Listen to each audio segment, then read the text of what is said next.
Go live.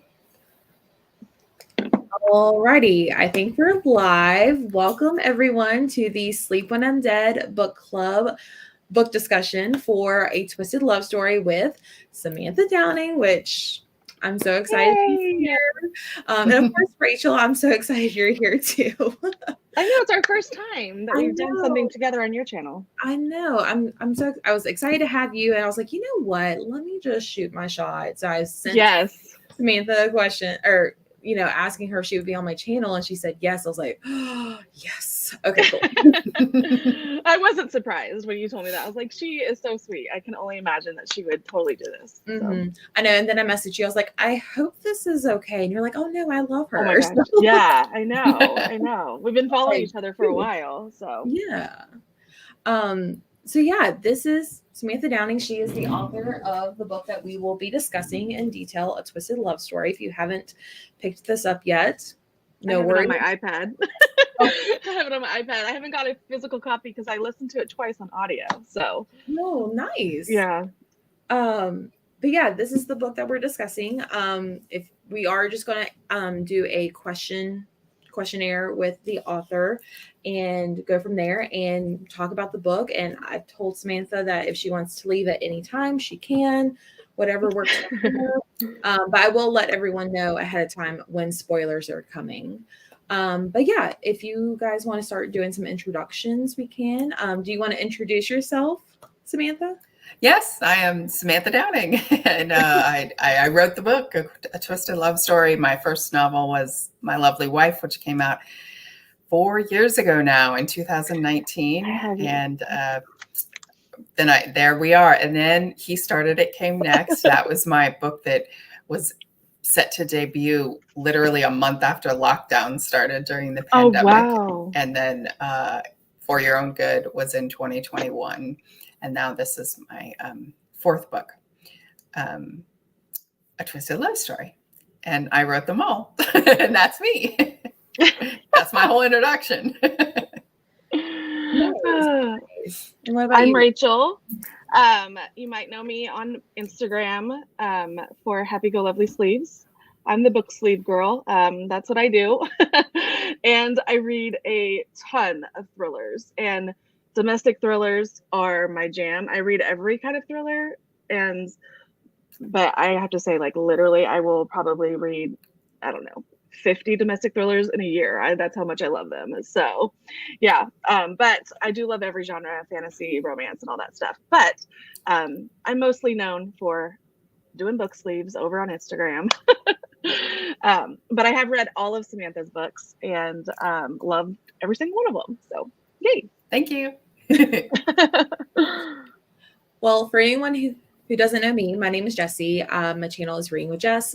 Like Rachel, I'm a big, huge thriller reader. I love them to death. And sometimes I do romance. I'm trying to step out of my comfort zone by doing other things like sci-fi. It's not going very well, but I love romance.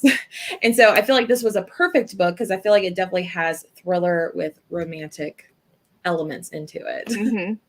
I have also read all of Samantha's books. The only one I have not read, and I was trying to do it this weekend, but time slipped away, was the Audible original that you have. Mm-hmm. Oh, yeah. That's actually an ebook now too. That's not an Audible. So you can, it's a ebook, just a regular reading ebook. So you can do ebook or Audible. Perfect. Yeah, because I'm actually trying to do like more short stories, and I think the Audible said it was only like 2 hours and a few minutes long. Yeah. So I wanted to get, so that's going to be my next read. So yeah, I've read that one. I really loved it. Yeah, nice. That was a lot of fun. It's about a quarter of the length of my book, a little bit less than a quarter of what a full length book would be. Yeah, it's always a fun surprise when you see your favorite authors doing some kind of Audible original or just a little novella. I'm like, oh my gosh, you didn't even know it was coming out. So exactly. Really good. Yeah, I've been trying to like see what other authors I love have like Audible originals to see what else they're doing. So yeah. Yes, Sleeping Dogs Lie. Yeah. I saw Gwen, my bestie, post that. So I need to read that one as soon as possible. That was a lot of fun to write. That was a lot of fun. Now, in between your books, when did you write, like, where did this one come in between your, like your physical books? This one was during in fall, sometime in 2020 during the pandemic. I wrote it, and I just had the idea for it, and didn't want to turn it into a whole novel. It could have been, I guess, but I guess I saw it more as a shorter story. Yeah. With that. Yeah, that makes sense. Yeah, I could see it. It would be hard to stretch it out probably for a whole novel. Yeah. Yeah. Yeah. Awesome. Well, we do have a few questions before we dive into the book. As always, I do have links for the Discord for Sleep When I'm Dead, and as well as like information like the author's website, as well as Rachel's channel and Instagram. So definitely check that out whenever you get a chance. So we'll just start with the questions. The first question that I always like to ask is, what are you currently reading, Samantha? I actually just finished reading, totally outside my genre, Fourth Wing, because I saw it everywhere. I did. I mean, I read primarily thrillers because it's what I write. But if a great book is a great book, and it doesn't matter what genre it is, so I'm always down to try something. I loved it. I thought it was a great book. I had a lot of fun reading it. So it was a nice something different. And writers have to just read everything, because you never know what might, I mean, even though that's a fantasy story and there are dragons, it still has a love story in it, and it still has a family interaction in it. So there's a lot of stuff that goes into every book, regardless of what genre it is. Nice. I love that. Jesse, is that something that you're going to get to, or are you not thinking Fourth Wing? So I gave it 5 stars. YouTube video of like trying stuff that I would not normally pick up, and Fourth Wing and like ACOTAR, they're on the list, but will I actually do it? I have no idea, but I know Fourth Wing is just blowing up. I know I haven't heard hardly any bad things about it, so I am interested to see what the hype's about. So. Samantha, did it give you Divergent vibes? It gave me major Divergent vibes. Totally. And Hunger Games. Yes. See, I love both of those series. So the Divergent is what's really getting me. So I love there's a lot of scenes that remind me of like the camp when they were practicing and training for Divergent. Yeah. A lot of the scenes. Yeah. Okay. So we would love to know, what is something that not many people know about you? I am a black belt in karate. Oh my gosh. That is so cool. When did you get that? I'm a second degree black belt, actually, and I got my black belt right before, it was a while ago. It was actually, I was living in New Orleans at the time, and it was right about a week before Katrina hit in 2005. My last karate class was my test for my black belt. And then the school was flooded, and we had a makeshift school, and we all came back. And then eventually I tested and got my second degree. What made you want to do that? I think I just always liked martial arts and always wanted to do it, and just sort of the discipline of it, and I guess more the mindset of it, of doing something so many. I mean, one of the things in karate is the moves are very simple, but you do them a million times and it becomes automatic.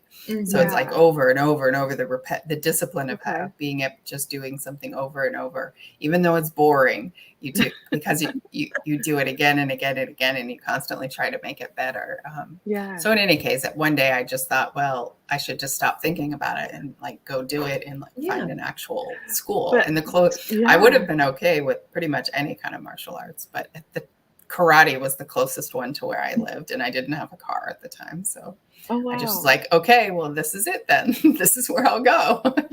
That's so cool. And to stick it out to get a black belt, that's crazy. That's an awesome achievement. That's awesome. Yeah, it was a lot of fun. That's so cool. I love that. Okay, so as cool as karate is, I feel like a writer is even cooler. But what made you want to become a writer? Like, what started this whole process for you? I actually did not have the goal of I want to be a writer as a career. I did it because I enjoyed it, and I never really thought I'd get published. I didn't have any connections. I didn't have any pedigree. I didn't even study writing. It was something I did because I loved it, and I did it a lot, like kind of like somebody who goes home and just does something they love at night, whatever it is, like they cook, they garden, they play the guitar, whatever it is. I wrote, and that's what I did. My Lovely Wife was the 12th book I wrote, and the first one to get published. And it was a complete fluke that I got published. Somebody else sent my book in, a friend of mine, and it all steamrolled into getting an agent and getting a contract. So for me, it was never like, I want this to be a career, because to me, that was basically like saying, oh, okay, I want to be the next Beyonce. Like, it was just never going to happen. So it's kind of weird that I'm even here, because it really was a fluke. I had a whole nother job doing something that had nothing to do with writing. Oh, wow. It's so interesting, because I know so many authors say that their first book was never the first book that they wrote, the first book that they get published. And to hear that you wrote 12 books before that, or that was your 12th book, that's incredible. Yeah. It's very rare that writers get their first book published. Yeah. Usually it's their second or third. Clearly I'm a little slow, so it took me 12. But you have this, talent that you've just honed over the years and stuff. Because I aspire to be a writer. I've always wanted to be a writer, and it's something I've worked on forever. And I just love to hear that when people say, oh, I can't believe this is a debut author. I'm like, well, that might be their published debut, but they've probably been writing for years, because I've been writing for years. And I'm like, I'm not going to be published for a long time. So anyways, since I am an aspiring author, I would love to know, what does your typical day look like as an author? Like, what do you do, your schedule and everything, your routine? Yep. I get up very early in the morning. I'm up by 5 a.m. and that's when I write first thing. Like, my head is clear. I don't have a day's worth of stuff in my head. Like, I just wake up, grab a cup of coffee, and go straight to the computer. So that's when I really write new stuff. The new creative process is right there. And when I'm in the middle of a book, or even when I'm not in the middle of a book, it doesn't matter. I write every day, 7 days a week, and I write 1,000 words. That's the goal. And I stop there because I'm not a plotter. I'm a pantser, and I need time to process what I've written and sort of think about what comes next. If I write too fast and try to write like 5,000 words all at once, I sort of miss the chance to think about it and might have missed a better idea. For me, it's like one idea leads to the next idea, but it needs to be that process of like, I write this, and then that opens up more ideas. And then I write this, and then that opens up more ideas. If I try to jump ahead, I might miss a good idea. Yeah.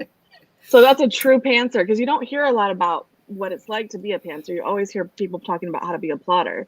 But I'm intrigued about the pantsing, because I feel like I'm in the mixture of both. So I love that. Yeah. And the thing about pantsing is it's like the most inefficient way to write, because I throw a lot out, because it doesn't always work. The idea doesn't creative writing. Yeah. An idea is not a book. So, and you can't, sometimes it's just an idea and it's not a book. And I throw a lot of stuff out, far more than what makes it be published. Oh my goodness, that's so crazy. Plotters are far more efficient. I was about to say, have you ever tried to be a plotter? I have tried, and it really doesn't work for me. It's like I skip all those good ideas if I do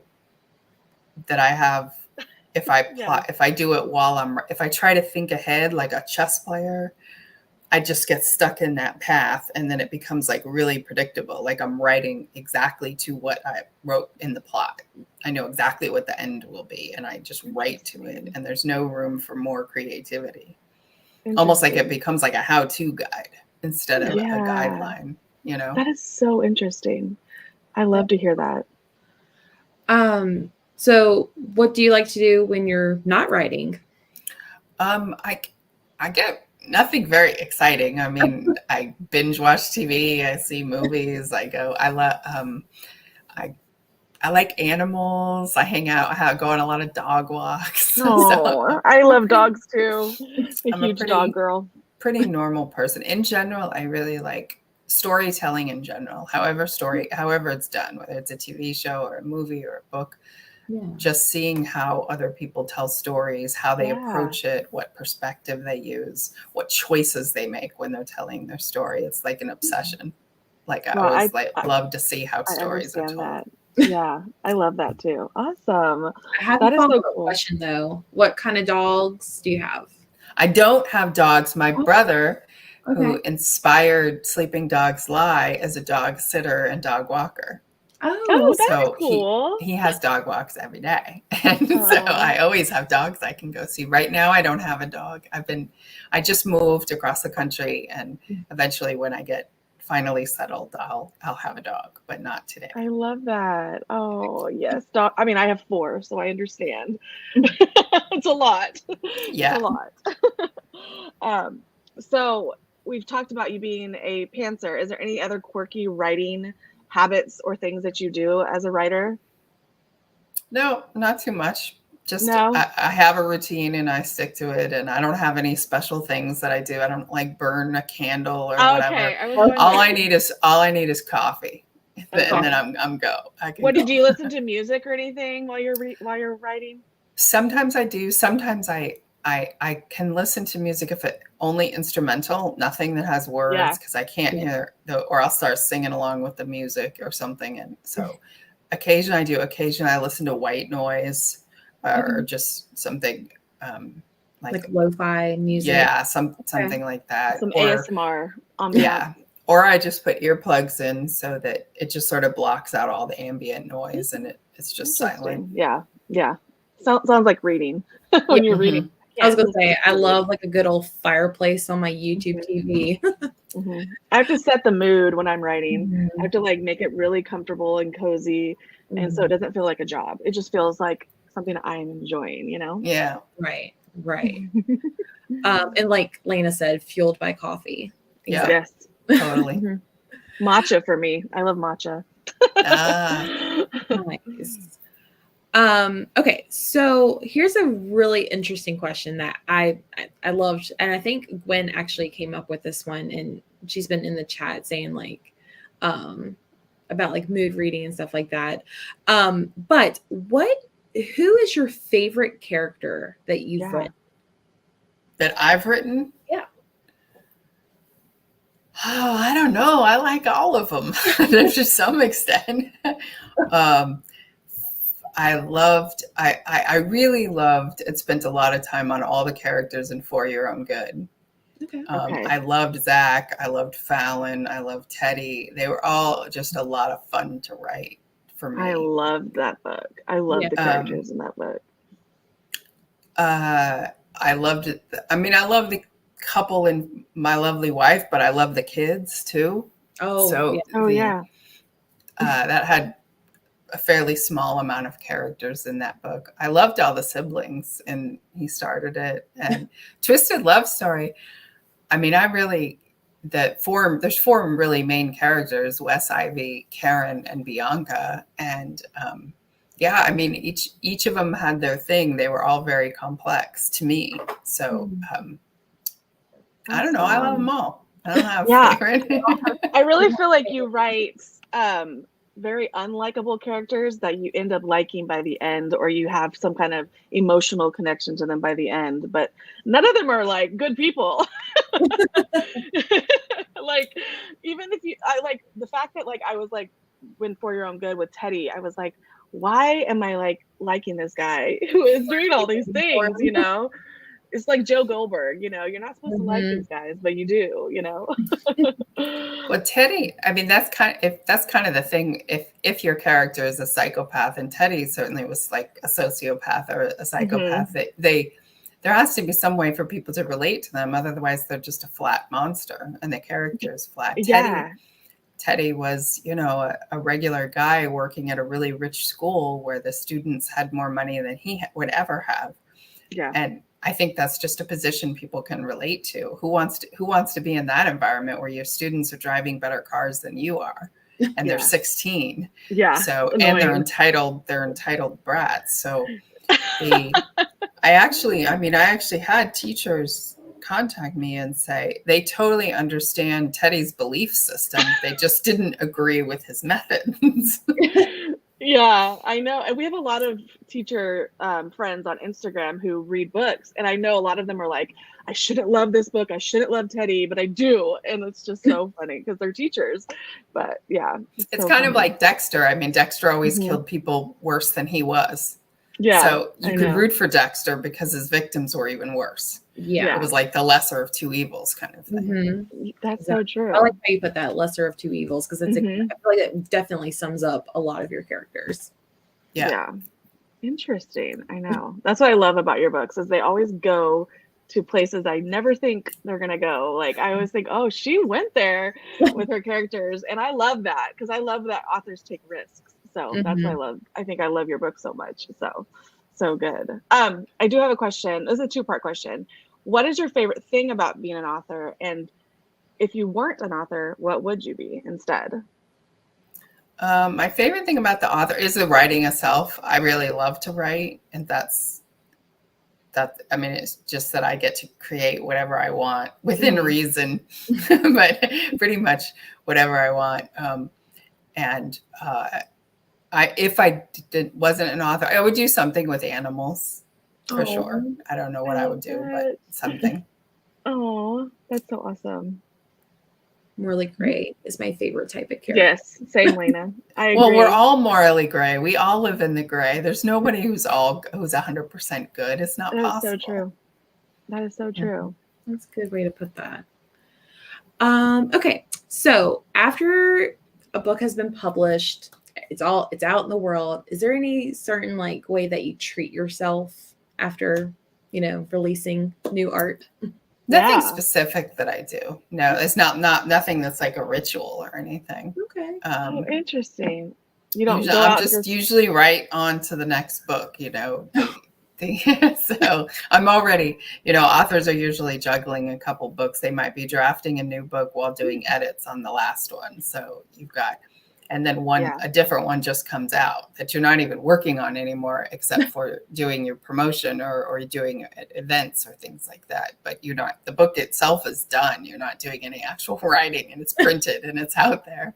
So yeah. But the moment you turn off that and you push the end, and you're done, do you just do anything to celebrate yourself? Yeah. Pop that champagne.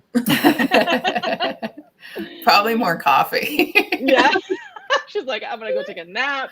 I mean, usually it's just a feeling of like, oh God, now what am I going to write? I have to write something else now. Oh my goodness, that's so funny. Do you ever feel like you face any big challenges as an author, or is it something that you just love doing that is just easy breezy? No, there's nothing. Every book gets harder. Every book. I hate to say that, but every book gets harder. I have thrown out, just since My Lovely Wife has been published, I have thrown out 3 full books that were terrible and did not deserve to never see the light of day. No. And I just threw out another one. I literally just threw out a book, so I will not have a book out in 2024. Oh my God. I threw it out. And so my next book will be What makes you throw them out? I think they're just terrible. I just write it and I'm like, nobody's gonna like this book. It's terrible, and then I throw it out. Oh, so I wrote one. The reason I didn't have a book out last year, and I didn't have a new book out in 2022 because the one I wrote during lockdown in 2020 was also terrible, and I threw it out. So were you? Then after that, I wrote a twisted love story that came out this year. I was gonna say, I was like, is it just like a perfectionism inside of you that just makes you not want, because you can edit them? Maybe because I like, there are books that I love to work on, and I love the characters, and I love to write it. And if I don't feel that, if I feel like about it, that's gonna come out in the writing. Like if I'm forcing myself to do it, I feel like that comes out in the writing. Yeah. And then when it comes to revisions and making it better, and I'm like, I don't want to do this. I don't even think the clay that I have to mold is that good in the first place. So it's never going to turn into something great. That makes sense. Yeah, I was thinking the same thing. I'm like, I want to read those thrown out books. They're terrible. Also, Lena says you should pop those coffee grounds instead of right. mean. Oh, Okay, so my next question is actually a two-parter. I'm actually going to start with the second part, actually. So for the dedication of A Twisted Love yeah. Story, it says, for the man who inspired this book, you're damn right I wrote about you. Mm. So this kind of leads into the other question, because all my book club members were sending me the same questions. What inspired this book? Yeah. Okay, I don't have anything else to say about the dedication. I said what I said, and that's all I have Okay. to say. Okay. But the original idea for this book, it actually came from the book I threw out, which had a very small kernel of a relationship in it that was a sort of up and down, break up to get back together relationship. But it was a very small subplot in the book. And there was something about that I thought, I wonder if I can take a relationship and build a whole thriller around it. And Yeah. my goal really in this book was to make the relationship a character in the book. Okay. That Wes and Ivy are individuals, but together they become something else that has their own its own characteristics. So to me, their relationship, I see their relationship as like just a tornado, and it blows through life and it sucks other people up into their whirlwind, and Yeah. they are just constantly circling around each other, and other people get caught up in it, and sometimes other people jump into it. And so they, Yeah. but to me, that relationship is a character in and of itself, and all the characters in the book, even the other characters, have had their own relationships that have created who they are today. So in even a bigger sense, everything in the book revolves around love and relationships. Every character is the way they are because of relationships. So it works on a meta scale, and then it also works as a Wes and Ivy thing. Yeah. Interesting. Wow. I think that's why I love domestic thrillers so much, is because I love to see the intricacies of relationships and people, how they react to each other. And like, I know everybody's like, oh, it's just like the same thing over and over again in these. I'm like, not really, because each person has an inner dialogue, a different thought process and different things. And I really love that coming from I have a great relationship. And so I'm like, it's fun to see these messy ones, you know? So yeah, but, okay. And it's the same thing with any genre as well. I mean, how many ghost stories have been told in horror? How many vampire stories are there? How many demon possession stories are there? They all have a different take on it. They're not all exactly. They all the authors all have different voices. They have different stories to tell. Even if how many haunted house stories are there? I mean, there's tons of them, but they're not the same. Yeah, I agree. Sometimes you think something's going somewhere, and I know with your books they're going to go somewhere else, like that I wouldn't even think of, because like, for no spoilers, but the ending of He Started It blew my mind, and I was like, that is not where I thought that was going. So yeah, so I just feel like that's the awesome thing about different writers. You have a very distinct voice, I feel like, and it's so fun to read your books because you never know what's going to happen. I feel like when you're a thriller writer, you are at some level, you and the reader are playing a game. Yeah. I want to outsmart you, and you want to outthink me. And we know we're playing this game, and you're looking for it, and I'm looking to throw you off. So there's sort of that, and I not consciously, but that's what's really happening. But truly, I believe, and because I'm a reader too. I'm a reader before I'm a writer. I want the author to be smarter than me. I don't want to figure it out. Me too. They're the one that wrote the book, and they're the one that's getting paid to write books. So as much as I try to figure it out, I still want you to be smarter than me. So, I agree. I know. That. Yeah. Jesse and I read a lot of thrillers, and I always am like 5 stars to the ones that I'm like, yeah, I've never read this before, or, because, we're always, I'm sure Jesse's the same way. You're always like, oh, I know what's going to happen. All the time. Yeah. And it's just like, nope, I'm not with Samantha's books for the most part. So what, I know we're going to be answering this question too, but how would you describe A Twisted Love Story? Just 3 words to describe it. 3 words to describe it. What I hope it is, I hope it's a little mind bending. Oh, I hope it's fun, and I hope it's unpredictable. Yes. I would say it's all of those things. Which is exactly what a relationship should be. Mind bending, fun, and unpredictable. I love that. That's so good. I love that. Yeah, I love the mind bending. I would have never thought of that word. So I love hearing other people's words because this is my favorite question to ask, but my least favorite to answer in any situation. So I love hearing other people's choice of words. So that's very interesting. Yeah.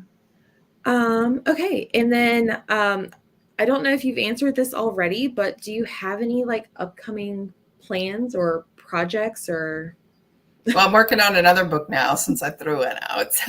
Okay. And I'm working on another thriller, and it's now in the beginning stages because, I tossed the other one. So, it's interesting. I always see like the trends in like the type of books that come out, especially you'll see like the same color scheme or the same genre within the genre. Do you know ahead of time? I guess you do have a lot of author friends that you probably read their books and stuff. Do you feel like you get inspiration and everybody kind of is writing in this kind of cycle together, or you just pick whatever floats your boat at the time?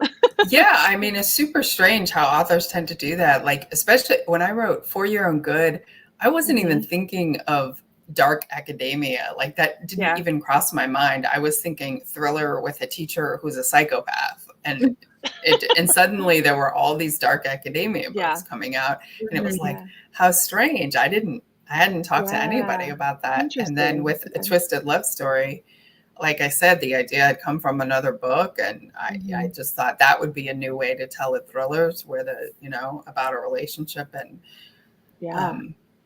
if there aren't actually any psychopaths in A Twisted Love Story, in my opinion, I don't think any of them are psychopaths. If anything's the psychopath, it's love. So, in my version, which might not be everybody's version. Oh no. Because love really has the power to be great, but also can be extremely destructive. So that's awesome. It's such a strong emotion. It has the power to do both. Yeah, and when you're in it, you don't realize how your actions are affecting everything, because you're so consumed with it. But even if you take an example of say a married couple, and somebody finds someone else and it's their love of their life, and they realize, oh my God, what I have with my spouse is not actually love. This is love. This is real love. I understand it for the first time. This is my soulmate in life. And they leave their spouse, and they get the love of their life, which is all the things poetry is made of, and they leave carnage behind. They're the villain. Leave a destroyed family. They leave a destroyed spouse. So it can be both at this. But then how do you tell that person to walk away from this soulmate that they just met, that they've never. So you see, love has the power to do it all. Interesting. Wow. That was deep. I love that. That was really deep. Yeah. I also have one more question. I felt like this was appropriate to ask Faith, who is a member. She was curious to see if you have any thriller and non-thriller recommendations. Well, my favorite book is an old one. It's Rebecca by Daphne du Maurier. That's always been one of my favorites. And in fact, it's one of the reasons why the narrator of My Lovely Wife doesn't have a name, because I just loved that idea from Rebecca. That's so cool. Oh, that's cool. So for thrillers, I mean, obviously I love all of Gillian Flynn's books. She's just a brilliant writer. Gosh, there are so many. I assume thriller readers would hear of everything that I have read, and all of the same writers that I read. I love Mary Kubica.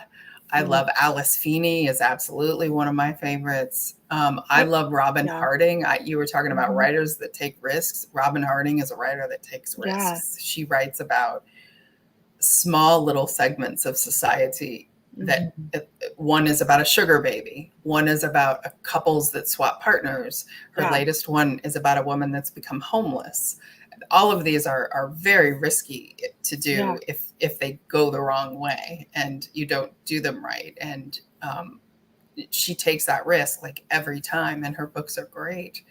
I love everything that she writes. May Cobb writes great summer thriller books that are like, I love her. Exactly the kind you want when you're, sitting next to a pool or in the ocean or something. Carolyn Kepney's The You series, of course. Yes. Obviously, it's fantastic. We love her. Yeah. I feel like everybody's probably read. If they read my books, you probably read all of these. So I don't know if I have anything unique. I did read an advance copy. Okay. Of Araminta Hall.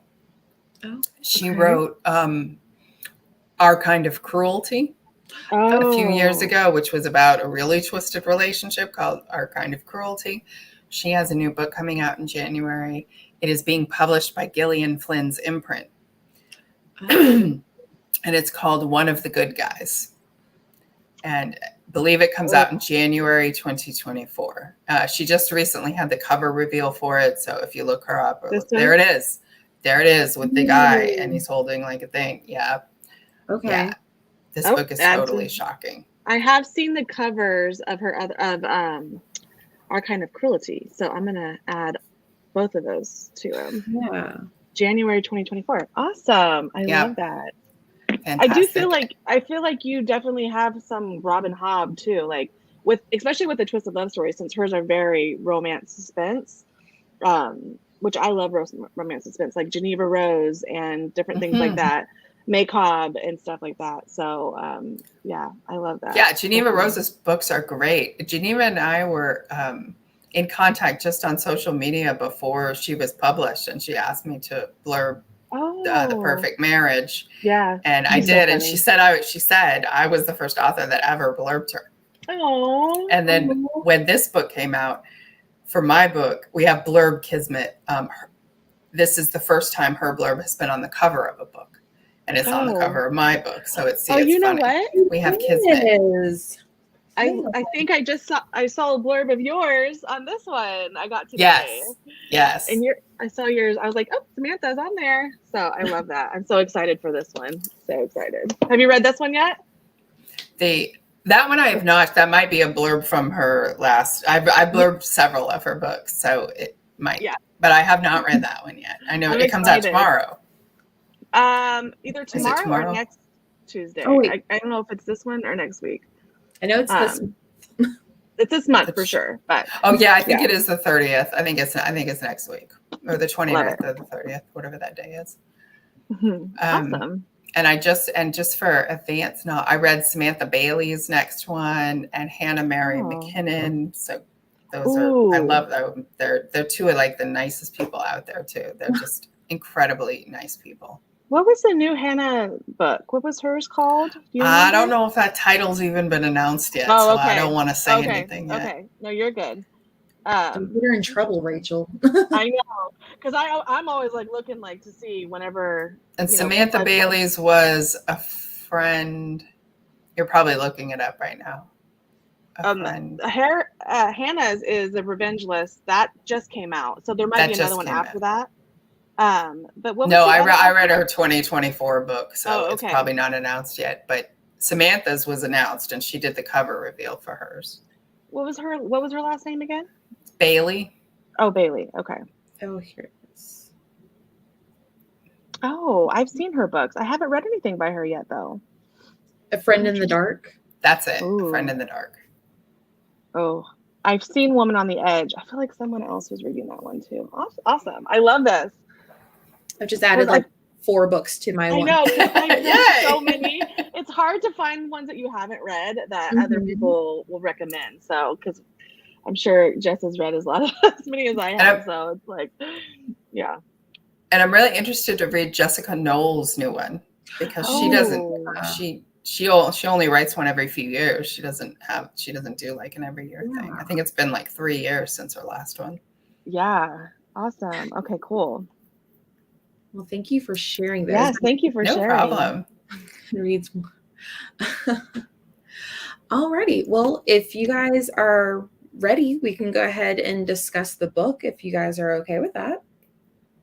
Yeah, I was just going to ask before, I know because book clubs like to speak privately. If anybody has any questions you want to ask for spoilers, I'm here now, but then I'll let you guys talk and say whatever you want to say. And so you don't have to feel uncomfortable in front of me. Yeah, definitely. So this is where we can do spoilers, right? Yep, have at it. This is your key to like go ahead and read the book later and come back if you haven't already. Yeah. But, yeah. Awesome. I'm trying to think if there's any that I have. A full disclosure, I read your book like last month, and so I was like, I need to refresh. So I just finished it. I finished it today, re-listening to it. I have the early copy of it, and I'm trying to think, like, I feel like I forgot so much, but I just feel like you really one of the questions was to describe the book in 3 words. And for me, this is like a short little paragraph. My 3 words would be a series of unfortunate events. Because like everything that happened was just because they were obsessed with each other. Like it was like a domino effect. And I'm like, how, as a pantser, how did you do that? Like, I don't know. I thought it was amazing how you did that. Yeah, I do. When I'm writing, I do edit as I go. So I don't wait till the very end. If I change something, I go back and fix it. And so that's part of my writing day. Like I write the new stuff in the morning, but the afternoon I do edits and things like that on to get, because otherwise I end up with a big mess at the end and I'll throw it out. So I have to keep the story clean in my mind. So you go back and edit. If you want to change something in the middle of the book, you have to go back and edit through the whole book. So you edit a lot before you even get to the end, I right? keep revising. And so by the time I'm finished, I have like a fairly clean draft. So if I change something in chapter 20 about who the killer is even, or anything like that, I will go back and change chapters 1 through 19. So to go along, or if I come up with a good clue, like, oh, it would work if this person wore a red scarf, I will go back and put in that somebody was wearing a red scarf so you could follow it along or whatever. Oh, wow. That's so cool. So it's a constant back and forth. Yeah. Oh, wow. That's so cool. If you, I know this is spoilery, so I'm going to say something spoilery. Was there a version where you thought that they would not end up together at the end? Where something bad would happen? No, that version did not exist, but there was a different ending that existed, but it was not that. To me, no matter what happened, they were always going to be together. Okay. Nice. Love was going to conquer all. Yeah. And so, I mean, the 3 option, this is full spoiler here, that there were only 3 options. They both go to jail, they both die, or they both live and get away with it. And it was always going to be one of those. I was not going to have one of them turn on the other. It was not going to be that kind of a thriller twist. 1, because I knew that's what everybody was waiting for. And 2, because Wes and Ivy are a different type of characters. They do everything for each other. They don't work without that relationship. They're in their minds. You know what I mean? So for one of them to do that kind of a turn where they were going to throw the other under a bus, it's not even conceivable for Wes and Ivy. Yeah. Yeah. Monica said she thought they were going to die, Bonnie and Clyde. I thought the same thing. I was like, are they going to ride off off into the Grand Canyon? Like, what's their names? Thelma and Louise. Thelma and Louise. Yeah, that was all considered. They were all considered, and then came up with. When I was reading this book, I actually had I feel like she's become my new personality, but I had like a Taylor Swift song in my head for and it was Getaway Car off her album, which is one of my favorites. But I was just like, is this going to be like Bonnie and Clyde and like turn one in? Like, I was just like, how is this going to end? I just kept hearing Getaway Car in my head. Yeah. And they that. kind of become, they're not people that set out to hurt other people except each other. They didn't set out to become criminals. You know, they aren't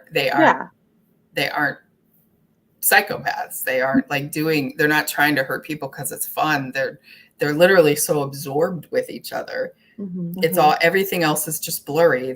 And that's how couples are. And certainly in the beginning of the relationship, you're so like laser focused on that person you love, like everything else disappears. And then eventually it calms down, but not for Wes and Ivy. Yeah. Just she loves that they stay together. Yeah. It was mainly to save the rest of humanity. Yes, exactly. I love that. If you are comfortable, you don't have to, but do you want to share what your other alternate ending would be? Well, all of those three existed. Oh, okay. The go to jail, die, stay together. And then it just really, to me, we couldn't even really call it a love story if there wasn't a happily ever after ending type of a thing. Whether you consider it happy or you don't consider it happy, the couple stays together at the end. Yeah. So the couple ends up together. So in order to even put it out into the world as a love story, to me, that was what was supposed to happen. Interesting. Yeah. I love that. Were there any other side characters besides Wes and Ivy that you were, I guess, like excited to write about, or like had a vision for how their story would play out, like Bianca, Karen? Bianca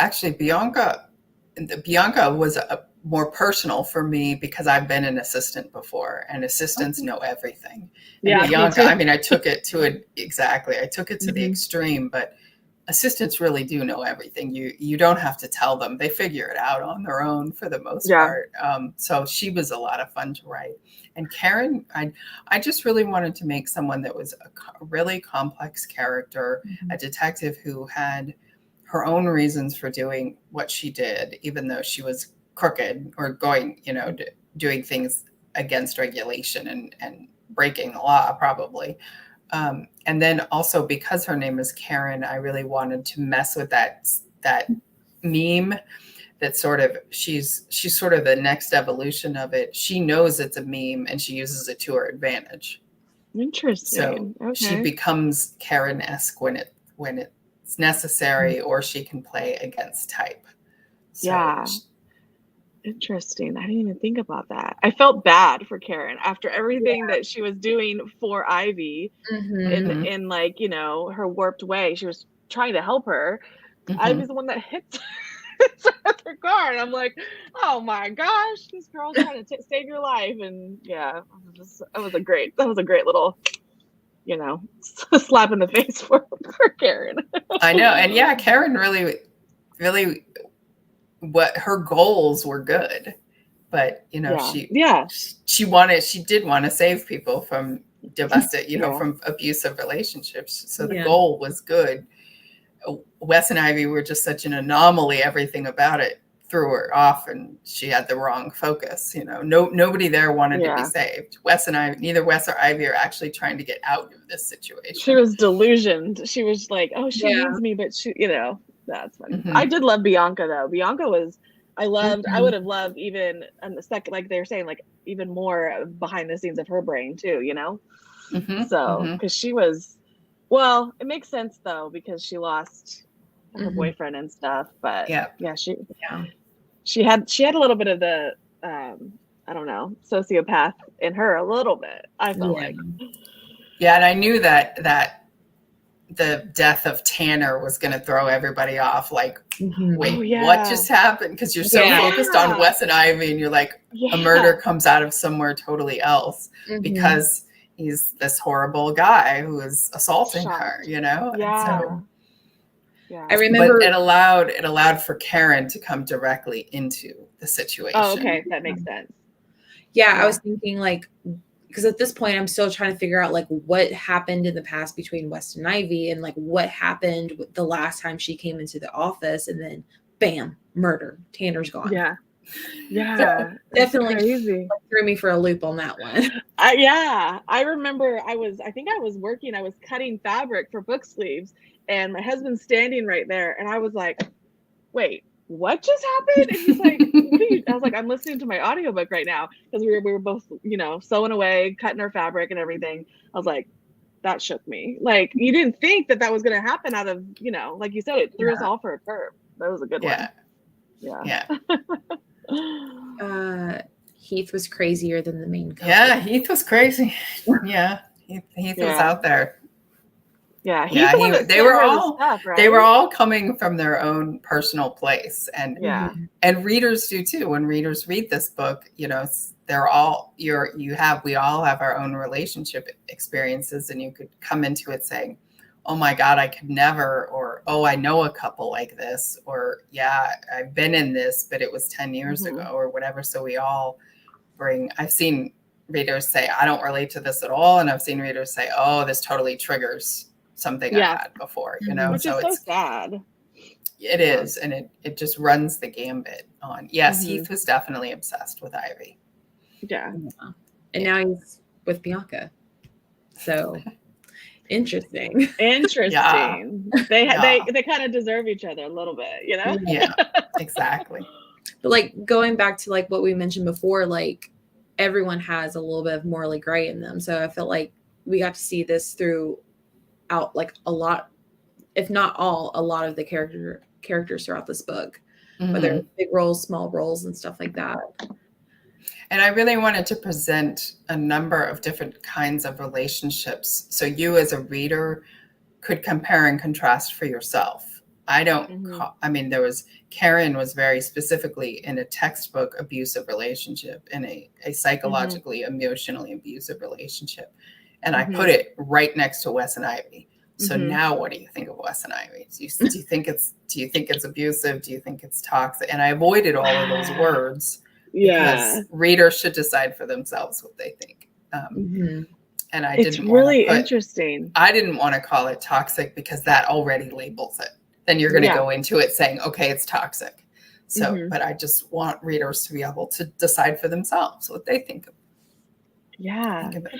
There were so many times like when they started to talk about like when she was like, you should get a beard. And he was like, you eat weird snacks, and like these little small controlling things that they were doing to each other, which is kind of, it is not kind, and it is a little toxic, but at the same time, compared to like the real emotional abuse or physical abuse, like it doesn't, it kind of doesn't compare. So that makes sense.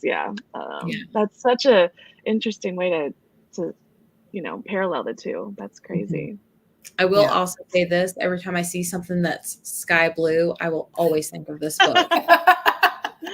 I know, that is so funny. I feel like that scene was so fun to write. That whole dinner scene, back and forth, and the tension, and not knowing why, and they're both playing games, and nobody's saying it, and there was so much between them. Like it was kind of like watching them in real life, but like obviously in the book. But sky blue will always leave a permanent mark on in my head.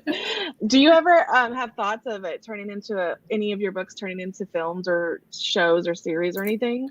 Is that something I don't when I'm writing it. I don't see it. I don't see actors in the roles or anything. But hopefully one day one of them actually gets made into something. So we'll see. Right now everything's on hold in Hollywood, but we'll see. Oh, yeah, I could just see all of your like they're all blockbuster type. Especially, I think He Started It would definitely be one of the best. Like, I don't know. I love a road trip. I think that's why it's like the one I always come back to. But every single one of them, like My Lovely Wife, For Your Own Good, they would all be great movies. That would be so. Yeah, awesome. The road trip was fun to write. I love road trips too. It's so much can happen, and you're stuck in that car for so many hours, and it's just like a powder with your keg siblings, of and you don't like your siblings. Yeah, I know. It's just and then you're sleeping somewhere different every night, and like everything about a road trip can be dangerous. Yeah, I love it. Can you imagine what the waiter? I wonder what they've been doing. Yeah. Stay away is what the waiter was thinking. Watch from afar. Exactly. Yeah. Okay, well, I'm going to jump off now because I'm sure you guys want to do your own little thing. So, and I don't want to be in the way of it. Yeah. But thank you. So Yes, much. this is fun. This is awesome. Yeah, it was a lot of fun. It was great talking to you. Thanks, everyone, for reading. And I'll leave now. Okay. Awesome. Thank you. Bye, Samantha. She's so nice. I know. She's so fun. She's such a sweetheart. Oh I my know. gosh. I know. I love love her. getting to like talk spoilers with her too, because like the last Mhm. author chat I did, we did not do that. I love that for you, though. And I love That's a how good. she was just like, let's just talk about it. Yeah, I know. I know. It's always fun to hear because, like, you never know what they were thinking about when they were doing some certain plot points in their brain. But I love Mhm. that. Yeah. That's so fun. I loved it. I'm glad that you're continuing to do this. You need to keep reaching out to all these authors. I reached out since the beginning of the year. Well, I reached out to Lucinda Berry obviously earlier, but since then I reached out to every single one. I and love that. always hope for the best. The other author that actually responded and seemed interested was actually Geneva Rose, but she said I had to go through her publicist first. Okay. I emailed the publicist and I did not hear anything back. So Oh, bummer. I will not hold that against her though. It's not her fault. Yeah. Oh, she's so funny. I love her Instagram too, Geneva Rose. Oh my She's gosh, so her and her husband are hilarious. So funny. I know. I was actually going to say that you shouldn't have come here, and any of Geneva Rose's kind of Mhm. remind me of her. So if people like Samantha Downing, they should check out Geneva Rose for sure. Oh. Yeah. Yeah. Well, let's get into the question. I didn't know if she was staying for the whole thing, but she can stay as long as she wants. I will never complain. So Yeah, exactly. all right, let me scroll back up a little bit. Okay. So I always let my co-host pick the book that we read. So what was it about this book that made you want to read this one? Well, I've had experience. I've read all of Samantha's books before, and like I said, I feel like I'm getting more into domestic suspense and I'm loving it. And when I saw this, I was like, immediately it's coming out. Like, and I think I was like, hey, there's like a couple that I really, really like. Which one do you think? And we both were like, yeah, we really need to read Samantha's and stuff. And I just have, me and Samantha have been friends on Instagram for a while. Like we did a book sleeve, little small collab together and stuff. And she's just such a sweetheart. And I always feel like I want to support the books that authors, because I feel like she supports me too. So Yeah. and I've given all of her books 4.5, 5 stars. I've loved them. I've read them multiple times. I just love her books. So I knew like a domestic suspense from Samantha Downing. Yes, this is going to be good. So it was. Yeah, I personally love thrillers that have a romantic element to them. Me too. So this one I was like, sold. Yes. So I was glad you did. Yeah. And I love the names. I meant to tell Samantha, I love the name Wes and I love the name Ivy. I love those. They're like perfect names to go together as a couple. So yes, so good. Well, I don't know about perfect together. No, but I guess talking to her, I feel like they're more destructive apart than they are together. So I guess they do kind of go together. Yeah, when they're good, everything is quiet. But when they're bad and when they're tumultuous, you know, it's kind of like Heath said at the end. He's like, I'm sure they're together somewhere, breaking up and getting back together over and over again. And that's what love looks like to them. So, you know, more power to you, I guess. So you already said your 3 words to describe this book: a series of unfortunate events. I put toxic and complicated. Again, I'm not really good at this one, but I think mind bending was perfect from Samantha Downing, because definitely mind bender for sure. Yeah. I like messy is a good word too, because you know when like the series of unfortunate events feels messy, like everything they did caused a mess in everybody else's lives, you know. So it was like them fighting when she was at the strip club caused them to get into the accident, and you know, it was just like all of these different things. Messy, very messy. I completely forgot your middle name was Karen. Didn't receive I don't receive the hate the name. My aunt's name is Karen, and she's like the least Karen there is, if you're going off of that. All the Karens I know are like far from Karens. I feel like it's the people who are not named Karen are definitely Karens. Yeah, or Karen. So funny. Chaotic, exhausting, but fun. I like those 3 words. Exhausting, yeah. These people are exhausting. Unhinged, immature, and Mhm. I can't say it, but Tumultuous, I think is how you say it. Yes, immature is a good one, Lena. Definitely. It was so silly the way they reacted. They were so reactionary to each other. So immature. well, I'm glad the author can make you read the book faster. Yay! The audiobook is good too. If you guys don't have the physical, you can get the audiobook. Chris Avasker is a great narrator, and she did it. So. Okay. Do you feel like there's any trigger warnings that you feel like should be talked about for anyone who is for some reason still here, even though we've talked about spoilers? I would just say the biggest one is domestic, emotional, and physical abuse. There is a scene of sexual assault or attempted.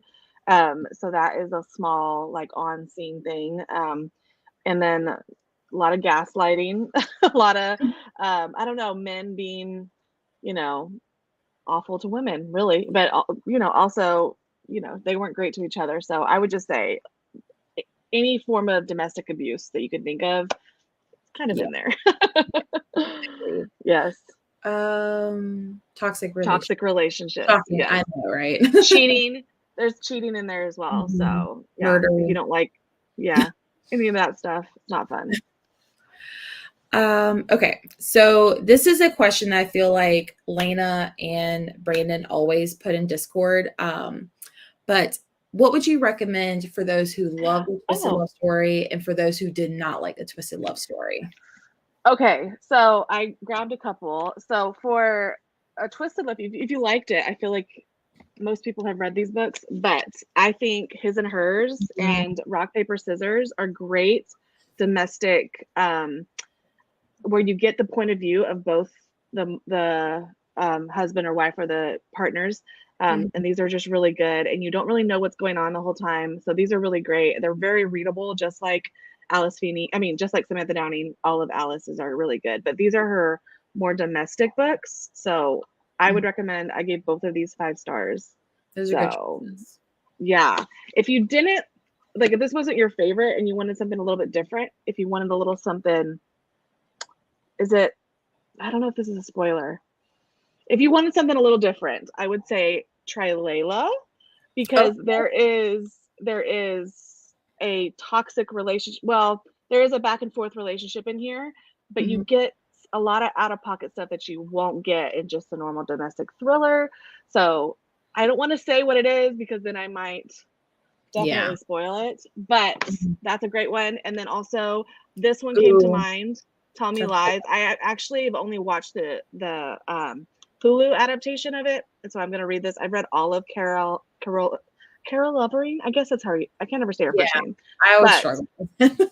Yeah, but I read her other 2, and I watched the adaptation, and this feels because Wes and Ivy met in college and stuff. So I feel like this one would be another good one, even though I haven't read it. I've watched it, but I have read all of her other ones, and they're very good domestic suspense. So yes, but 5 stars. I love this one. You should read this one. Did you read Layla, Jessie? I did. I loved it. Yeah. It's not my favorite by her. Like, okay. I think I was also going into it like, they're like, if you love Verity, you're gonna love this one. And but I do have I liked it a lot more. I liked it a lot more than Verity. I'll say that. I would say if you like toxic relationships as well, or if you wanted to try something more romance-based, I would Late by Colleen Hoover. Have the same trigger warnings. And I know this got like republished or like relaunched with a new cover. So, and the cover's gorgeous, but yeah, I love them. I haven't read that one. It's good. It's you could definitely tell it's her earlier work, but I personally loved it. Awesome. I would also it was a Sleep When I'm Dead book club pick, and I cannot find it. It was the Geneva Rose book. You Shouldn't Have Come Here. You Shouldn't Have Come Here. I love that one too. Yes. I feel like if you're, so we did a book club discussion. It was for the month of May with Summer from Seasons Readings. And if you want to read something that has like very similar vibes, but something that I personally feel like it was more just fun to read than take seriously. Yes. Like, I think you should read that one if you're just looking for more of a questionable good time in a way. Pure entertainment, just like Mhm. literally pure entertainment. Geneva Rose's books are really good for that. Yeah. I will say, if you haven't read My Lovely Wife by So good. Samantha, this one is the most reminiscent, I feel like, to A Twisted Love Story, because they are a husband and wife who kill people Yep. for a living. So this one's her first one. I probably say this is my favorite. It will always be my favorite. I've read it 3 or 4 times. I really love this one. Yeah. So, yes. I'm trying to get my coworker into reading, and she currently has that one.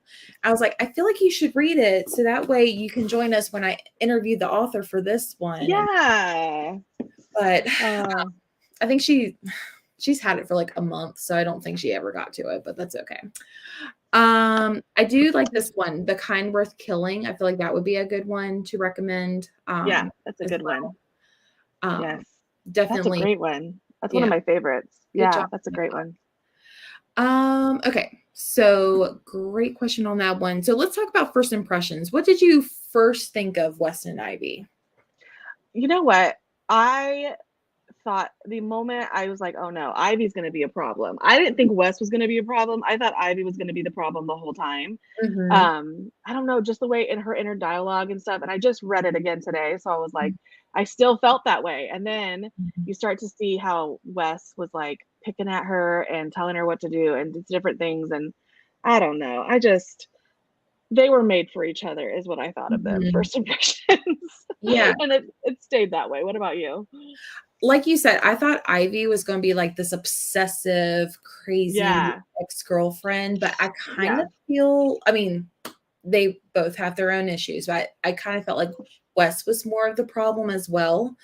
But then like to find out that she called the cops or went to Karen in hope to get him to like show up, I was like, wait, what is and then they end up sleeping together. I was like, what is happening?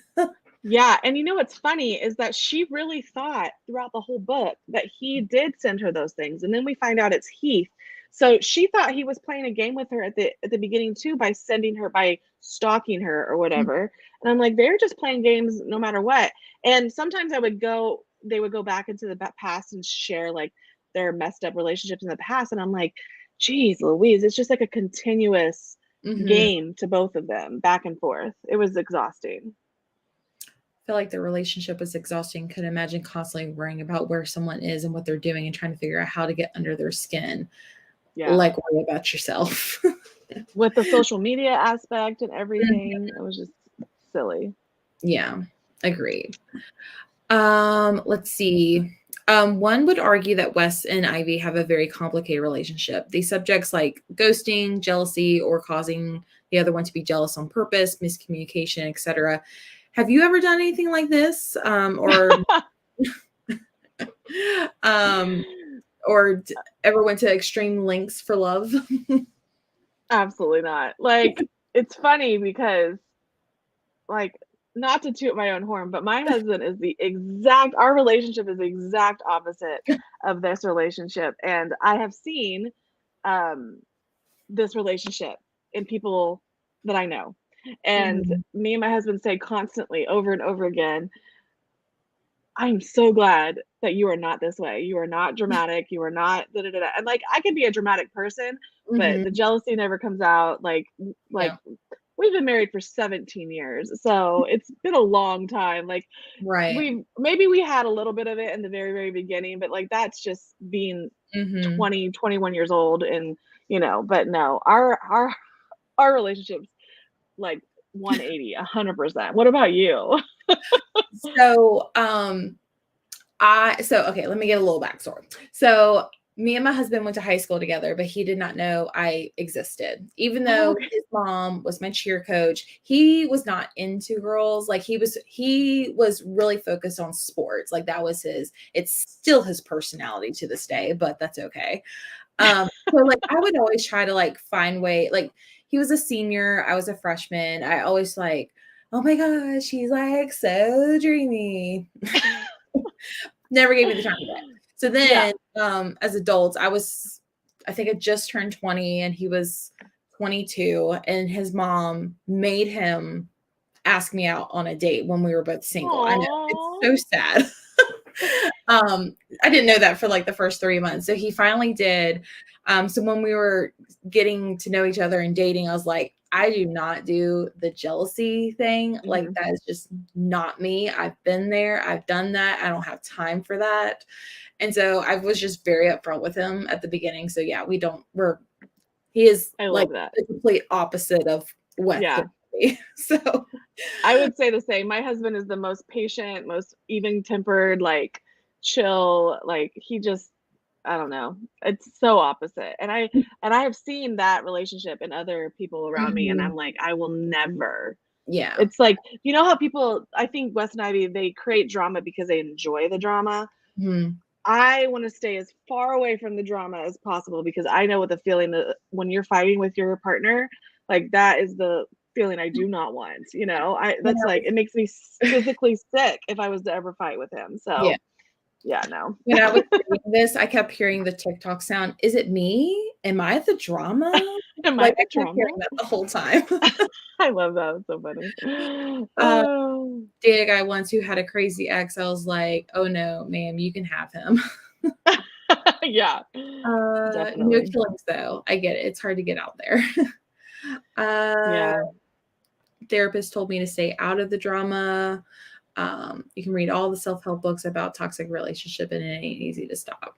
Oh, Agree. absolutely. Absolutely. And I've seen people get out of those relationships, and the Mhm. battle they've had to do to get out of those relationships is a Mhm. lot. It's not easy at all. Yeah. Yeah, it's not. And some people just, I mean, not speaking for everybody, but some people don't because Mhm. then, you know, then they don't know what to do after that. And that's what they're so used to. And I feel, you know, so bad for those people. But There's the Taylor Swift puns. I love it.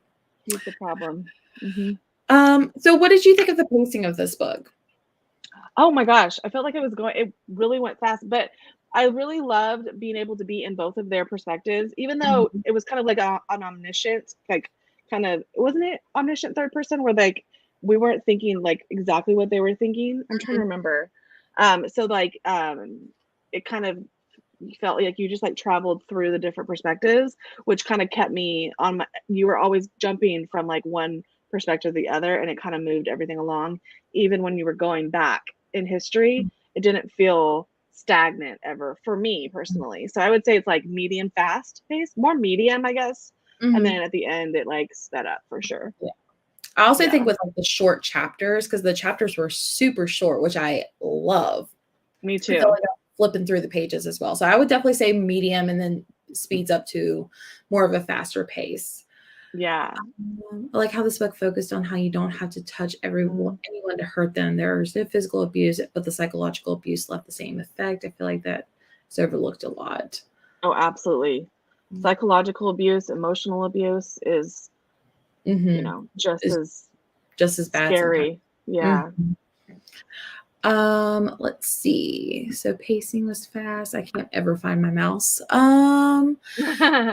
So do you feel like this is more character driven or plot driven? Oh, all it was all about the characters for Yeah. me. Like I felt like there was plot, things were happening, there was murder, there was different things happening, but it was all about Mhm. diving into the psychology of these two people, you Mhm. know. It's just which Yeah. I kind of love because then you get to know the people, you get to like enjoy Mhm. the people around them. I didn't feel like the side characters were as fleshed out as Mhm. Wes and Ivy were. Mhm. But they were the focus, so that's okay, you know?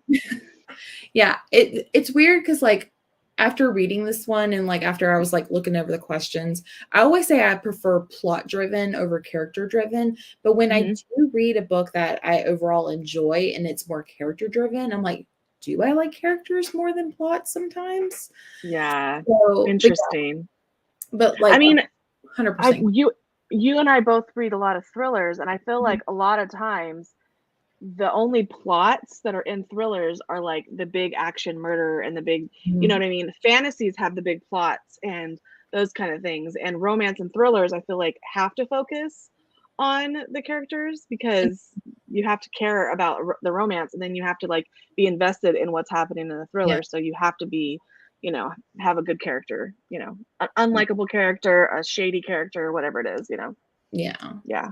Character driven. I never say this, but I wish there was a tad more plot. I kind of lulled in the middle, and I agree with the side characters. Give us more Bianca. Yeah, she was so interesting. Yeah, I even wanted more Heath, and I even wanted more of Abigail. I think we got a lot of Karen. I think we got a lot of the other ones, but yeah, Bianca, I would have loved having more of hers too. Yeah, agreed. Let's see. One character I wanted to mention, which you just said, Karen, who is looking into Wes and Ivy's relationship. With her history with men, did you ever sympathize with her or feel like she was a likable or unlikable character? I feel like she was so clueless. Like, I think she was just delusional. I think her experience definitely made her see men all in one way. And she never thought that, you know, Ivy could do anything wrong and that Ivy was the victim and all these different things. So I just felt like she wasn't unlikable. And I felt bad for her at the end when she did get hit by the car. But like, I don't know. I just thought she was just delusional the whole time. And I was like, girl, get it together, you know? She was trying. Yeah. I kind of feel like though, if she's in that specific like field crime division, yeah, I would think that she would kind of see past some of the BS that these characters delivered to her. But I guess, like with her history, she was kind of I guess biased on which side to take and stuff like that.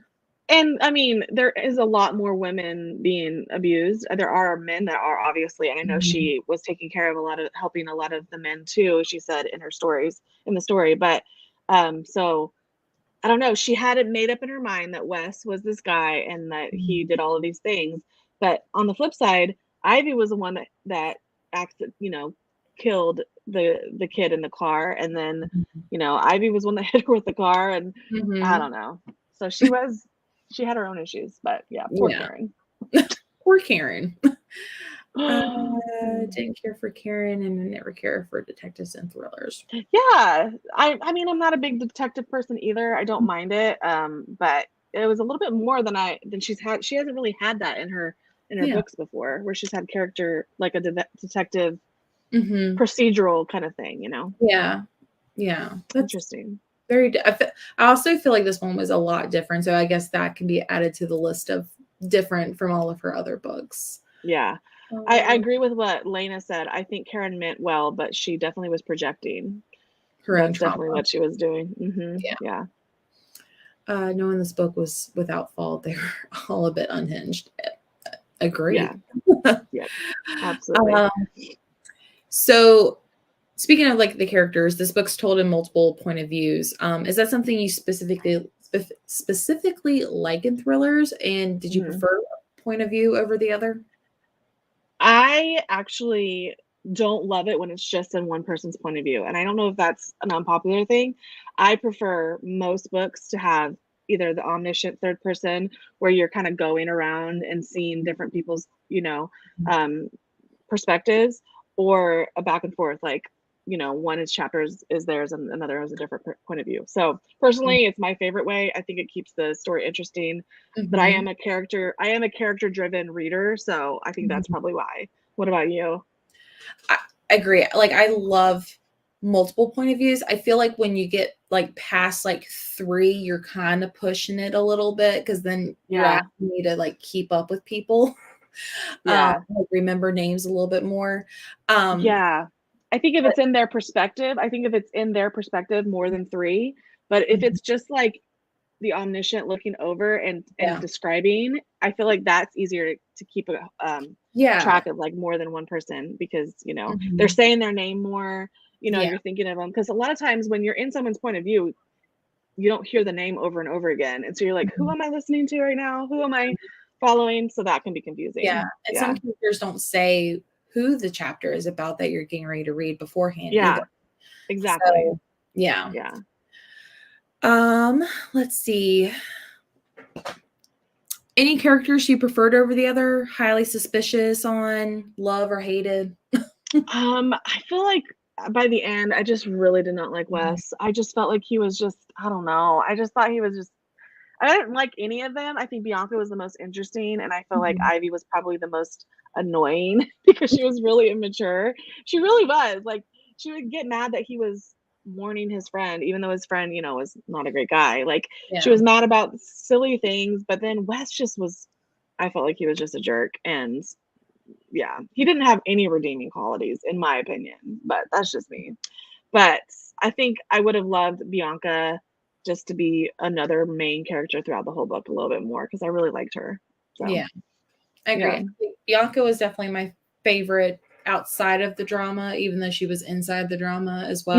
Yeah. And then I wanted to like Karen because I was like, ooh, she's gonna be this super nosy like detective, but like Mhm. I would say she's probably my least favorite. Yeah. And there was one more character. Abigail. Yes, I felt like I Mhm. wanted a little bit more from her because I felt like I could see her like slowly getting tied in, and like although she was a big part of the ending, I felt like I still needed more from her in a way. Yeah. I felt like her, Abigail and Heath definitely could have had a little bit more development. So we kind of Mhm. like hated them a little bit more, or whatever it was. Like Heath, like, you know, I knew he was trouble from the beginning, but like, you know, Right. Taylor Swift, I knew you were trouble. But You know what? yeah. So I know that Samantha doesn't cast, celebrities in her head or picture that, but who would you cast to play some of these characters? You're gonna laugh because everybody knows my love for Harry Styles. Okay. But I cast Harry Styles for like any man, especially in a domestic thriller, because have you seen Don't Worry, Darling? No, Um, but I want to watch it, but someone spoiled it for me. So I was like, I need to like oh, wait a little bit before I jump into it. But yeah, I do want yeah. to watch that. I really feel like like there's a, I mean, him and Florence Pugh are in that movie together. They're married, and it's kind of like volatile a little bit because Yeah. you don't really know what's going on. And so he played that really well. So I'm like, oh, I could see him playing Wes really well. And Mhm. Rachel McAdams is who I always place for Oh, female main characters, and okay. like especially from like the Notebook where her and Ryan Gosling are going back and forth. I'm like, Mhm. she could be a good Ivy for sure, I think. Yeah. For Yeah. Wes, I always think of, is it Paul Wesley? He plays Stefan from the Vampire Diaries. Oh, I okay. picture him to be Wes. Okay. So That's a good one. Yeah. for Ivy though, I kind of pictured like a little bit of a younger Mila Kunis. She would be great. Mhm. Yeah. Yeah, I feel like She's a good one. she's got that sassiness, but also like I feel like she could be like a manipulator as well. So I feel Yeah. like them too. And then for Karen, I kind of pictured oh my gosh, I get her name. There's two actresses that look exactly alike, but it's the one that plays in Jurassic World or Jurassic Park. She's a Um, redhead. Um, yes. She's in Good Girls. yes. Um, Hmm. gosh, she was in the West, no, what is it called? I think her name What is is it? Bryce Dallas. I'm gonna have to look it up. But there's two actresses that I swear are the same people, but they're not. I know what you're thinking. Let me look her up. Bryce Dallas Howard. But yes, isn't she Ron Howard's daughter? I think she's Ron Howard's daughter Is she? from from Happy Days. I feel like she is, maybe. I could be wrong. I did not know that. But yeah, I just could be picture really wrong. her from Jurassic World being Karen. That's a great one. Yeah. Looks like But Mila Kunis was in that Jessica Knoll adaptation. mhm. So I can see her in this Oh, yeah. adaptation. That would be good. I always try to fan cast right before I read a book, anything. I'm always looking for fan art on Instagram or anything like that. And I always spoil myself. Yes, Bryce is Howard's daughter. Okay, I thought so. Yeah. Awesome. Yes. Oh, Christina Hendricks is on Good Girls. But they look so much alike. That's who I'm thinking. Christina Hendricks. Christina Hendricks. Yes. Oh my gosh. There's like 3 actresses that look the same. Wasn't Christina Hendricks in Mad Men? Yes. I actually just scrolled down and there's Mad Men right there. Yeah. She looks so much like Bryce Dallas Howard. Okay. Yeah. Interesting. I placed Rachel McAdams as Ivy too. I feel like she's a good, safe actress to play. She's a very versatile. She could play romance, thrillers, kind of anything. Yes. Okay, so I think you've already said which one is your favorite, but what would be your ranking of Samantha Downing? Oh, I have them right here. I don't have A Twisted Love Story because I have that on my audiobook, but I think this is my ranking from the top. Okay, let me do this. Okay. My Lovely Wife first is my favorite. I think that's just because I remember distinctly reading it from the beginning. And so these 2 were 5 stars. So I would say this is second. Okay. And then this one was like a 4.5. So this is my third. And then A Twisted Love Story. Okay. But I feel like these 2 are tied together, and then these 2 are tied together. So, okay. I mean, none of them I gave any low ratings or anything. Nice. I'm also curious, like, I think Monica's already on it. But if everyone else wants to leave their ranking in the comments, let us know. So number 1 is My Lovely Wife, obviously. I would pick For Your Own Good as number 2. Okay. Love Story, and then He Started It. Yeah. Okay. I'm a sucker for a road trip. So if that's in the book, I'm probably going to give it a high rating. So, yes. Yeah, that one's the only reason why that one's like the lowest is because like I hate sibling drama. I'd rather hear about romantic drama than sibling drama, but I did like the whole road trip aspect of that. Awesome. Interesting. That makes sense. Okay. For Your Own Good, He Started It, A Twisted Love Story, and My Lovely Wife. Everybody's all over the place. For Your Own Good, My Lovely Wife, Twisted Love Story. Haven't read it, He Started It yet. I think Lena would like that one. Yeah. I know it is hard to rank. I do think it's hard to rank, but I know My Lovely Wife is always going to be the first. First book I heard. Let us know what you thought, Dawn. Only read A Twisted Love Story. Fave is My Lovely Wife, For Your Own Good. He started in A Twisted Love Story. This is the only one I've read. Julie, you have to read them. Oh, yeah, definitely. If you liked this one, or even if you didn't like this one, I feel like it's so different from all of her other. I feel like they're all different from each other. Yeah. But if you read this one and you didn't like it, or if you read this one and you did like it, I highly recommend picking up her other books. Yes, you do need to read the other 2. Me too. If I wanted to read about the drama, I just go to my text my siblings, hence why I've been putting off reading He Started It.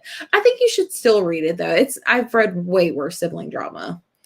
Gave this one 4 stars. Okay. Perfect. I feel like we got into the plot twists and endings and things on that with Samantha. Yeah. Did you have any other thoughts or opinions to add for the big twist or the ending of the book? I just love how she kind of brought everything full circle. Like we saw the scene with Wes and Abigail, and at first you think that Wes is gonna get it over on Abigail, and then Abigail pulls the gun on him, and then when he realizes that she's scared that she still has the gun, and he's like, I just read it and I just heard it and he was like, come and get it or something like that. I can't remember. And then like it cuts off and then he tells Ivy, I hit her with the bat, and I'm just like, oh my gosh, like all these things are happening. So we see this part with them, and then it comes full circle where Ivy obviously hits Karen with the car, and it's just like, oh my goodness, so many crazy things. And then we get the epilogue at the end where they, run off into the sunset together, and then Heath and Bianca are together, and I was like, she wrapped those up. She found a way to like connect everything, perfectly. Yeah. I will say, great. like, with West and Ivy kind of riding off to the sunset, at like first, like I wasn't like a huge fan of that, but I feel like after hearing like, oh yeah, I was either going to kill him, turn him in, or have him live happily ever after, and like just the whole like mindset between that, I was like, okay, I actually appreciate that a lot more, and with it technically being a love story in a way, as well. But I do like all the twist, like with Abigail and everything, and then like obviously Heath and Bianca. I felt like that was like I actually really would love to see more of that. Yeah, I really just feel like Samantha. I mean, you've read her other. Wait, you have read all of them. So, she ends it in such a crazy way, and that's why I think he started it is like a 5-star for me. I know a lot of people did not like the ending of this book, like they did not, and it's kind of the same thing. You didn't want Wes and Ivy to like get away with it and do all these things, but kind of you kind of like, well, that's something, she took a risk and she did that, so it's kind of cool. Like they could have gone to jail and then that would have been boring, I felt like, so it's kind of fun when authors take a risk, and that's why I love Samantha, because he started it, she really took a risk at the end of that book. So yeah, I mean, no spoilers, so yeah, I like them. Oh yeah. Actually, Lane, I'm pretty sure I did give you my copy if he started it. So rude that you took it and have not read it. Just saying. That is so funny. We did book sleeves with He Started It, so that was really fun. Oh yeah, I actually went back onto your Instagram to look for that when you told me that. Oh, I don't know. I know it was on hers. I have to go see. Or maybe it was on her. I went to someone's Instagram and saw it. She asked if she was doing a big giveaway and she wanted something that kind of reminded of a road map or a road trip, and so I came up with a book sleeve that had the like road trip kind of states on it, and she's doing that, so it was really fun. I also want to point out, I'm pretty sure this was given to you like 2 to 3 years ago, Lane. I'm just saying. Right when it came out. Yeah. It was bonkers and I loved it. I would like to give some of her other books a chance. I wasn't a fan of this one. Yeah, definitely. Regardless of your thoughts, I definitely think you should pick up more of her. I have My Lovely Wife on Kindle, but haven't read it. Nice. It's a good one. Love each other, but don't trust each other. Otherwise, they would have found out it had been Heath who started it. Yeah. Interesting. Yeah, that makes sense. Okay. So, what did you finally end up rating this book? So, when I first read it, I read it in like 3 or 4 hours, or like as fast as I could have read it, because I always do that with my thrillers. And I'm glad that I reread it, because when I first read it, I think I gave it a 3.5 stars. And then when I read it today, I'm like, I'm really loving this. I'm really, really loving the narration. So it's more like a 4.5 star for me. So I think I'm just going to stick with a 4-star, because when I compare it to For Your Own Good, which was number 3 for me, this was a 4.5 star. So, and it's just like right underneath there. So yeah, I think about a 4. What about you? I ended up giving this one 4 stars as well. I only read it one time though. Everyone leave your star ratings in the comment below. I rated this one 4 stars. I did feel like I was a little bit confused at the beginning, because I was like, this is so different than her other books. Like I feel like I was just constantly comparing it, and I think it was roughly around the time that Tanner died. I was like, okay, I need to stop comparing this to her other books, and that's when Yeah. I really started to like this one. Yeah, it's different. Like it's different. It's a romantic suspense or romantic thriller. Of course, it's not going to be a road trip with secrets trapped in a Yeah. collar. It's not going to be a dark academia book. It's Yeah. very different. So I feel like once I stopped comparing it to her other books or to other books in general, that's when it really kicked off. So it could have been a little bit higher, but I think 4 stars is just a good solid ground for me. Same. Yeah, it definitely wasn't action packed or anything like that, Mhm. but it kept me continually listening and needing to know like what was going to happen next and all that. So I really liked it. I liked it a lot. And I will say, I feel like after she said this at the beginning, it like really like had the light bulb moment when she said like the relationship between Wes and Ivy is a character itself. And I was like, Mm-hmm. oh my gosh, she's a freaking genius. She makes complete sense. Yeah, exactly. 3.75, 4, 3, 3. That's my comment. 3, 2.5, and then I bumped it up to 3 after thinking about it. Yeah, I feel like this one I definitely had to think about it at first Mm-hmm. because I was like, okay, this is very different than what I normally read as far as like thrillers. So I think after like 24 hours, I was like, yeah, 4 stars. Yeah. I feel I need to reread it on paper for now 3.5, 4 stars. All Yeah, good things. I really enjoyed it. Like I also was doing my own like ranking of like, okay, all the books I've read, where does this one fit? And I was like, it's not the one because I think I gave. See, I deleted my Goodreads account like about a year and a half ago, and I Oh wow. can't remember. Interesting. I think I gave He Started It either 3 or 3.5. So I was like, okay, this one's definitely in the middle of that one. I read He Started It as a NetGalley before a lot of people read it. And I still remember reading some scenes, Mhm. especially towards the end. And I'm like, if my brain is mind blown from certain things, I think it's just, I have to give it a high rating. And when an author goes there, it always gets a high rating for me, you know, Yeah. because like we said, we have read a lot of thrillers. We see the same things over and over again. But when someone takes a risk, Mhm. I feel like she always takes a risk. So yeah, I Mhm. loved it. And I mean, I think I remember picking this one up because everybody was like the knife on the cover with the woman, and I was like, oh my gosh, everybody was gravitating towards this one. And it's just something you've never really read. I feel like we read a lot of the same domestic thrillers, but this one, when they're Yeah. killing other people, it's like, oh my gosh, what is this? You know? So Yeah. Samantha or My Lovely Wife. It's actually the first book I picked up without knowing a single thing about it, but I knew people were talking about it. yeah. So, and that's what like sparked my love for her books and stuff like that. So I feel like Same. her debut that actually got published really did leave a mark on quite a few people. Gwen actually gave Wow, Gwen. it 2. I'd love to know what you were thinking. What didn't work for you? It could just be people's taste. I feel Yeah. like if you really like the romantic suspense, then you know, because like Yeah. I know you just had Geneva Rose, You Shouldn't Have Come Here.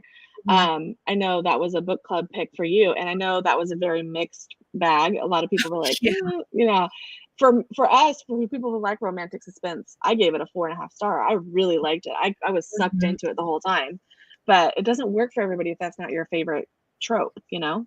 Yeah, she explained it to me, and I also know, like, and I feel like everyone's got their own star rating system, and I think a 2 for her was, it was okay, versus, like, I know Okay. most people is like a 3 is okay. Um, Hmm.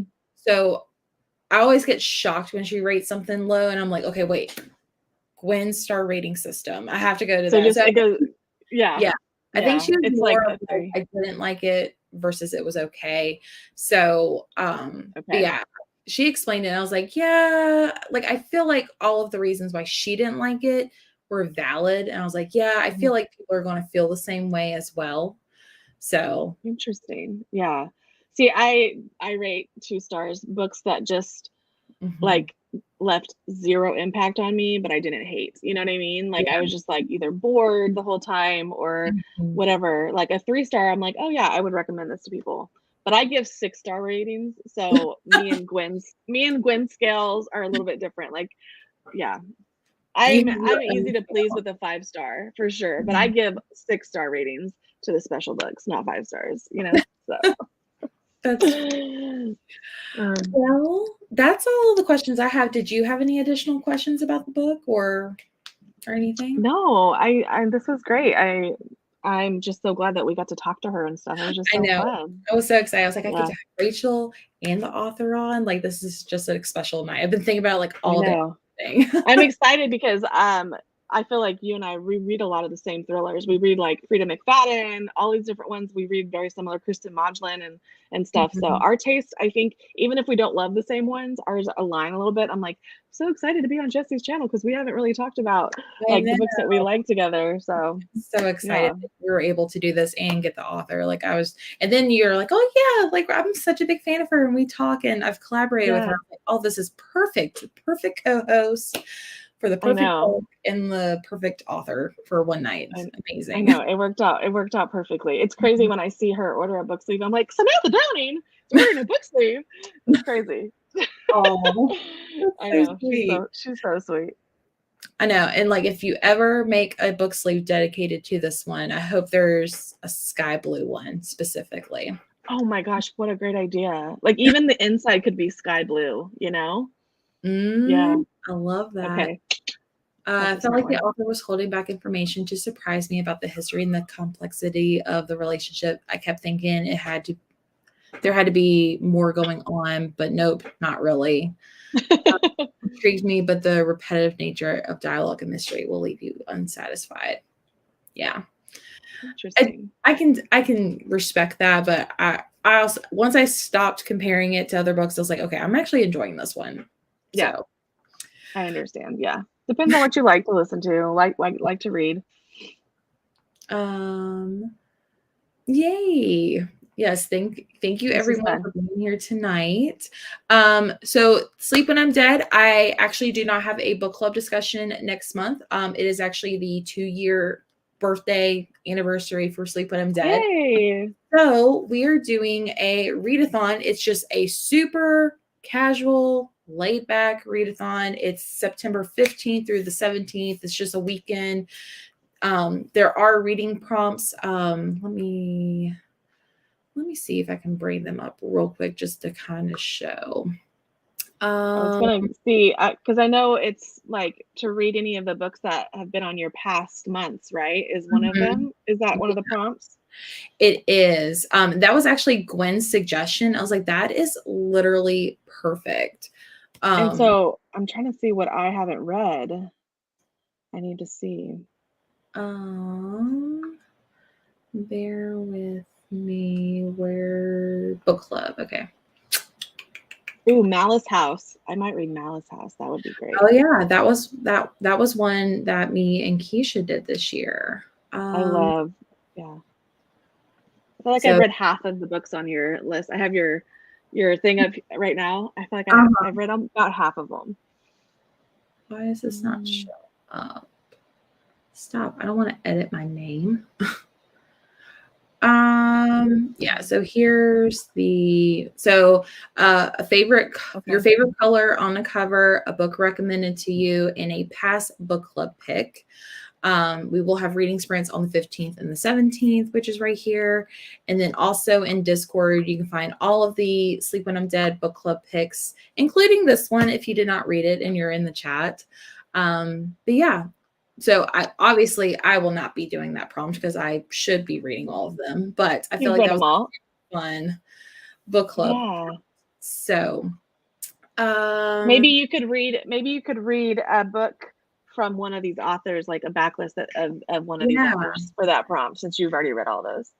Yeah, the first year we did strictly backlist books, and then this year I wanted to try like new releases, and I will say I have been really enjoying the new releases. So maybe I might do every now and then like a backlist. Gwen is so kind and left the the link right here. It should be in the description box as well. But yeah, we'll have some reading sprints. I'm inviting all of the past co-hosts to join me if they would like to.